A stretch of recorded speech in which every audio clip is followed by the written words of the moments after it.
I am writing this under an appreciable mental strain, since by tonight I shall be no more.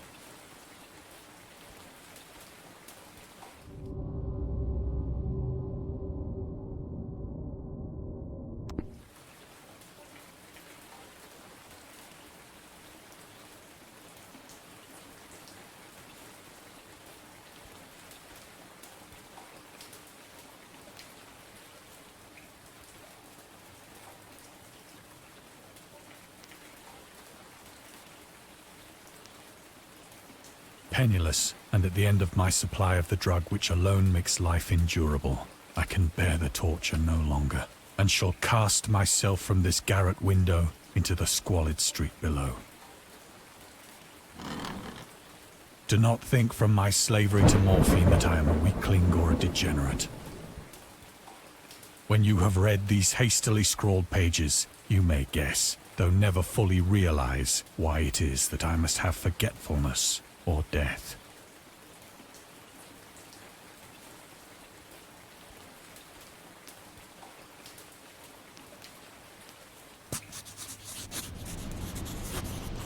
It was in one of the most open and least frequented parts of the broad Pacific that the packet of which I was supercargo fell a victim to the German sea raider.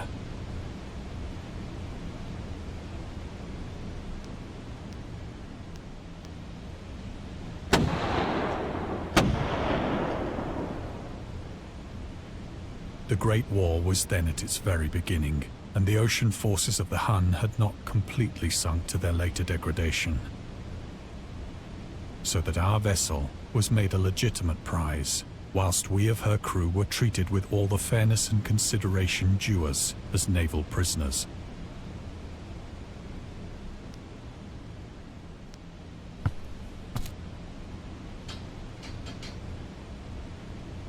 So liberal, indeed, was the discipline of our captors, that 5 days after we were taken, I managed to escape alone, in a small boat, with water and provisions for a good length of time.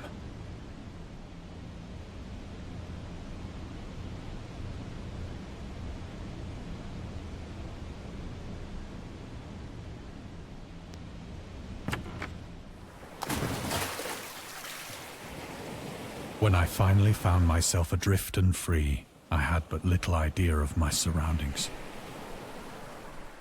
Never a competent navigator, I could only guess vaguely by the sun and stars that I was somewhat south of the equator. Of the longitude, I knew nothing, and no island or coastline was in sight.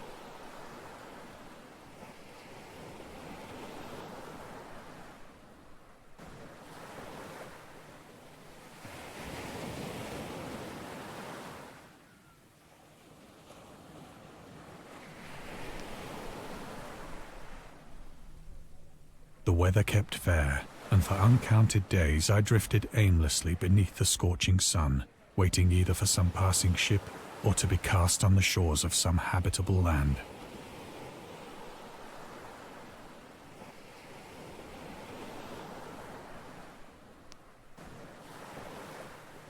But neither ship nor land appeared, and I began to despair in my solitude upon the heaving vastness of unbroken blue.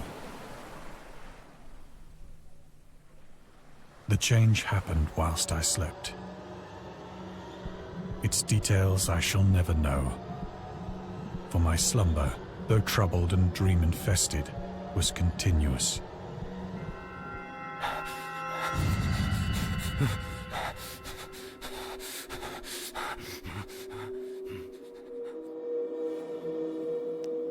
When at last I awoke, it was to discover myself half sucked into a slimy expanse of hellish black mire, which extended about me in monotonous undulations as far as I could see, and in which my boat lay grounded some distance away.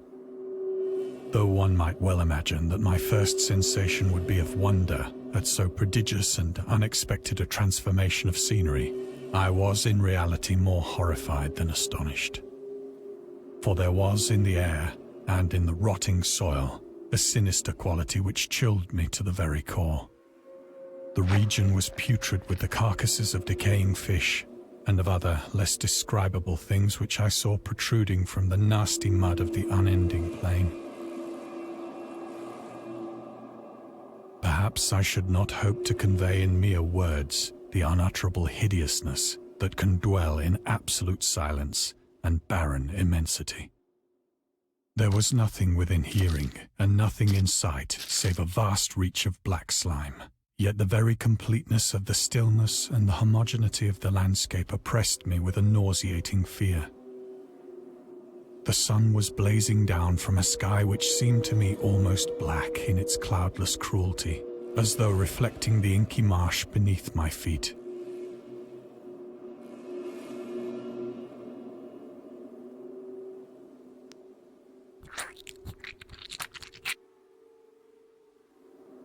As I crawled into the stranded boat, I realized that only one theory could explain my position.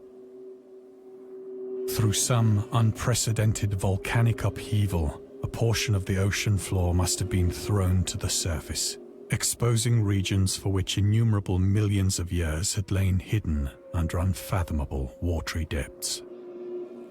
So great was the extent of the new land which had risen beneath me, that I could not detect the faintest noise of the surging ocean, straining my ears as I might. Nor were there any seafowl to prey upon the dead things.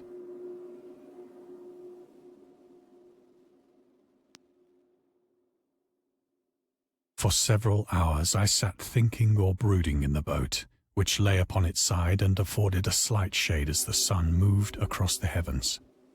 As the day progressed, the ground lost some of its stickiness and seemed likely to dry sufficiently for traveling purposes in a short time.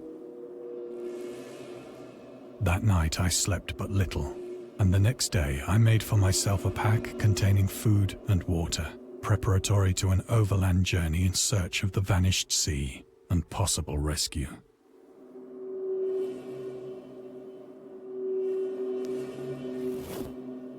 On the third morning, I found the soil dry enough to walk upon with ease. The odor of the fish was maddening, but I was too much concerned with graver things to mind so slight an evil, and set out boldly for an unknown goal.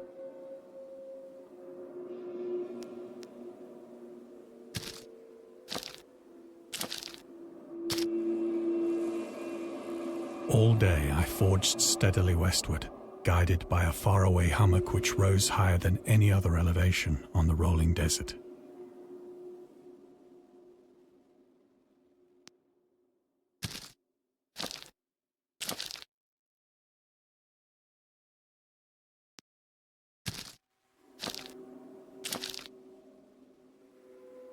That night I encamped, and on the following day still travelled toward the hummock, though that object seemed scarcely nearer than when I had first espied it.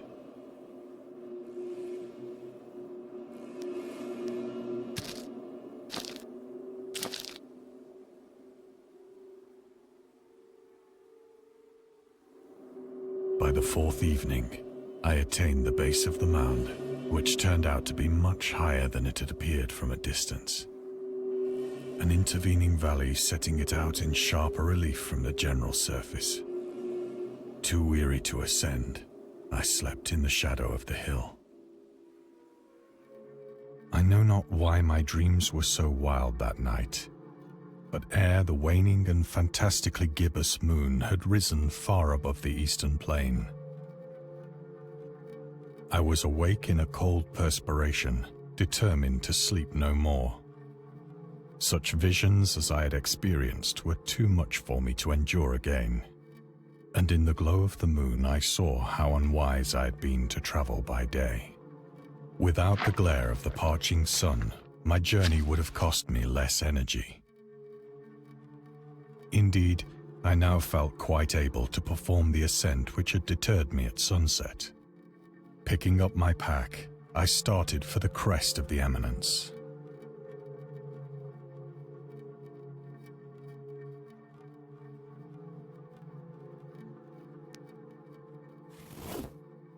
I have said that the unbroken monotony of the rolling plain was a source of vague horror to me.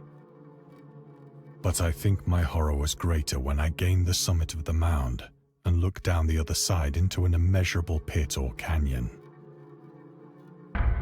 whose black recesses the moon had not yet soared high enough to illumine. I felt myself on the edge of the world, peering over the rim into a fathomless chaos of eternal night. Through my terror ran curious reminiscences of Paradise Lost, and of Satan's hideous climb through the unfashioned realms of darkness. As the moon climbed higher in the sky, I began to see that the slopes of the valley were not quite so perpendicular as I had imagined. Ledges and outcroppings of rock afforded fairly easy footholds for a descent, whilst after a drop of only a few hundred feet, the declivity became very gradual.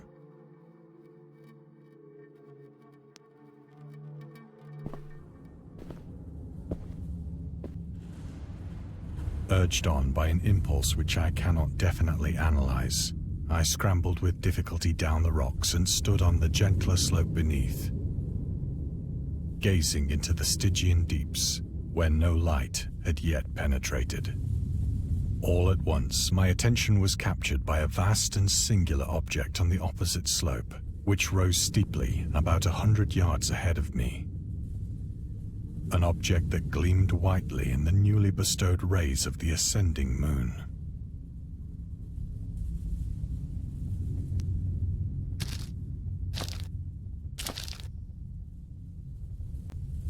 That it was merely a gigantic piece of stone, I soon assured myself. But I was conscious of a distinct impression that its contour and position were not altogether the work of nature. A closer scrutiny filled me with sensations I cannot express.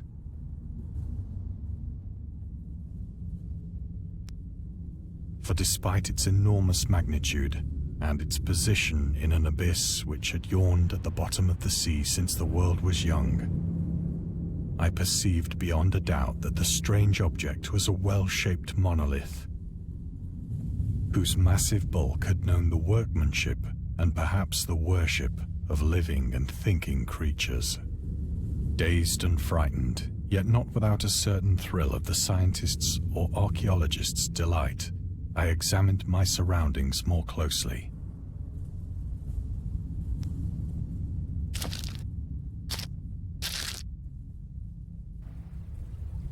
The moon, now near the zenith, shone weirdly and vividly above the towering steeps that hemmed in the chasm, and revealed the fact that a far-flung body of water flowed at the bottom, winding out of sight in both directions and almost lapping my feet as I stood on the slope. Across the chasm, the wavelets washed the base of the Cyclopean monolith, on whose surface I could now trace both inscriptions and crude sculptures.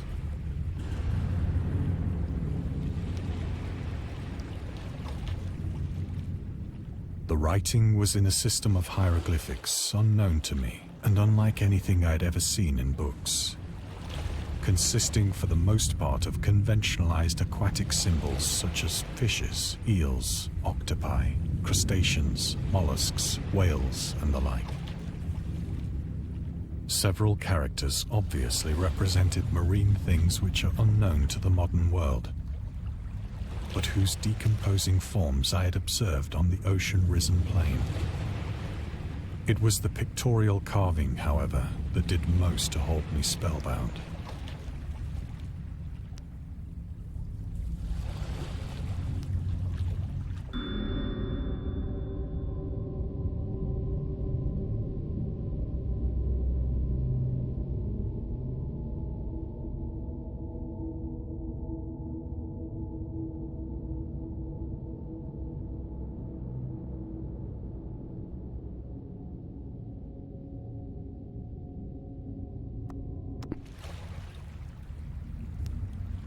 Plainly visible across the intervening water on account of their enormous size were an array of bas-reliefs whose subjects would have excited the envy of a Doré. I think that these things were supposed to depict men, At least, a certain sort of men. Though the creatures were shown disporting like fishes in the waters of some marine grotto, or paying homage at some monolithic shrine which appeared to be under the waves as well. Of their faces and forms I dare not speak in detail, for the mere remembrance makes me grow faint. Grotesque beyond the imagination of a Poe or a Bulwer.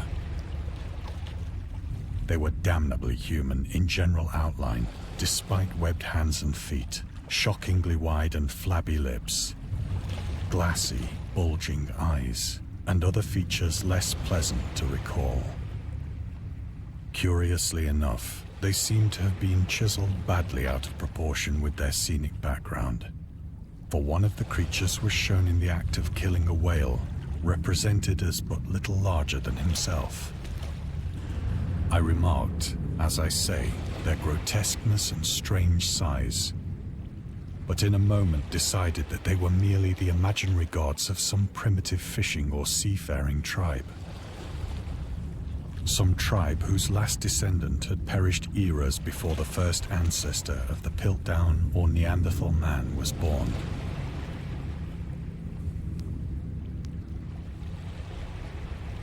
Awestruck at this unexpected glimpse into a past beyond the conception of the most daring anthropologist, I stood musing whilst the moon cast queer reflections on the silent channel before me. Then, suddenly, I saw it. With only a slight churning to mark its rise to the surface, the thing slid into view above the dark waters. Vast, Polyphemus-like and loathsome, it darted like a stupendous monster of nightmares to the monolith, about which it flung its gigantic scaly arms, the while it bowed its hideous head and gave vent to certain measured sounds.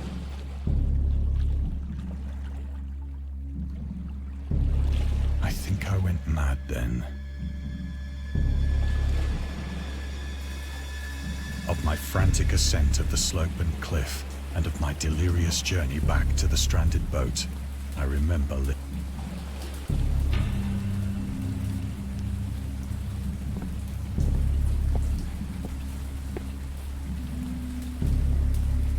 I believe I sang a great deal, and laughed oddly when I was unable to sing.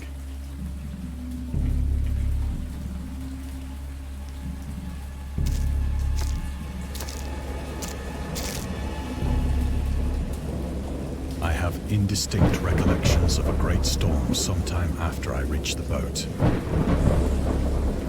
At any rate, I know that I heard pearls of thunder and other tones which nature utters only in her wildest moods.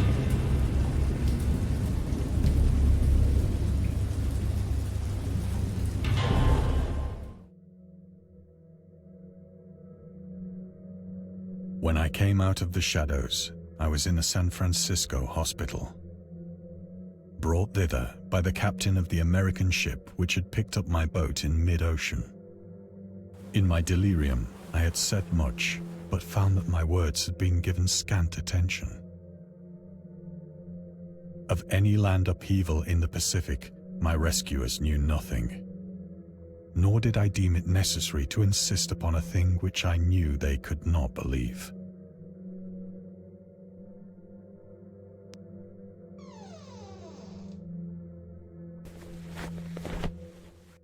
Once I sought out a celebrated ethnologist and amused him with peculiar questions regarding the ancient Philistine legend of Dagon, the fish god.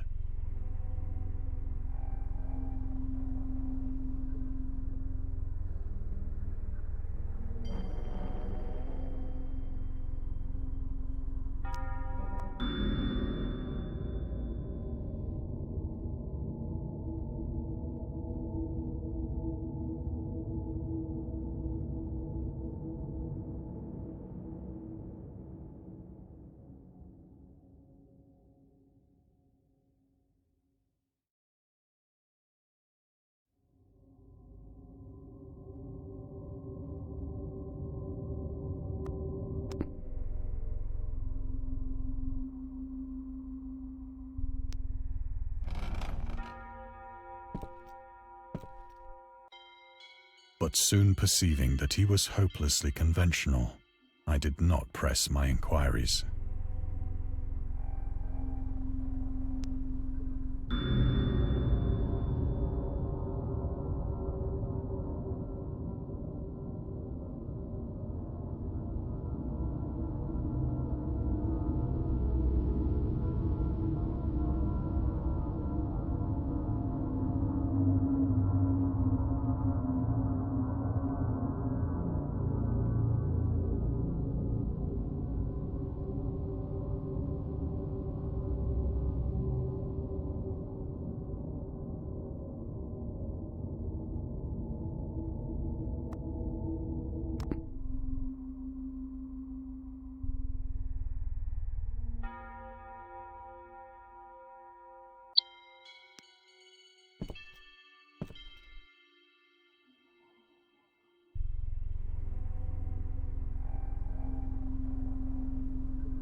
It is at night, especially when the moon is gibbous and waning, that I see the thing.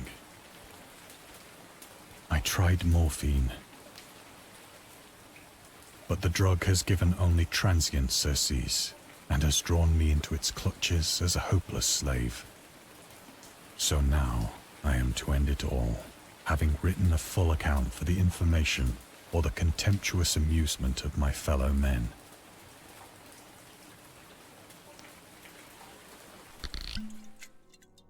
Often, I ask myself if it could not all have been a pure phantasm.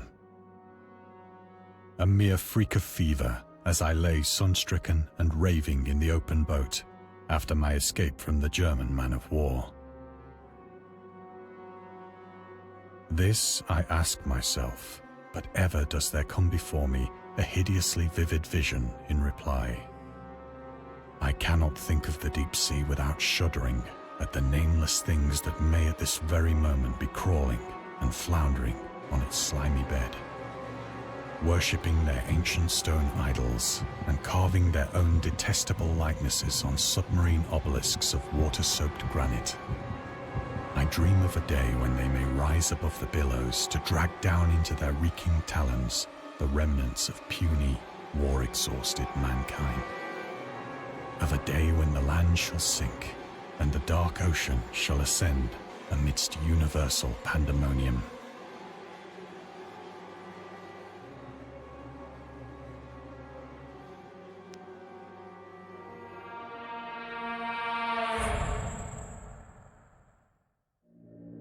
The end is near. I hear a noise at the door, as of some immense slippery body lumbering against it.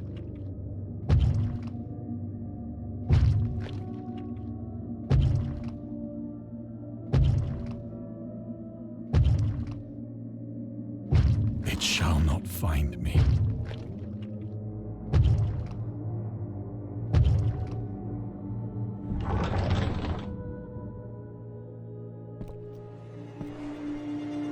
God, that hand!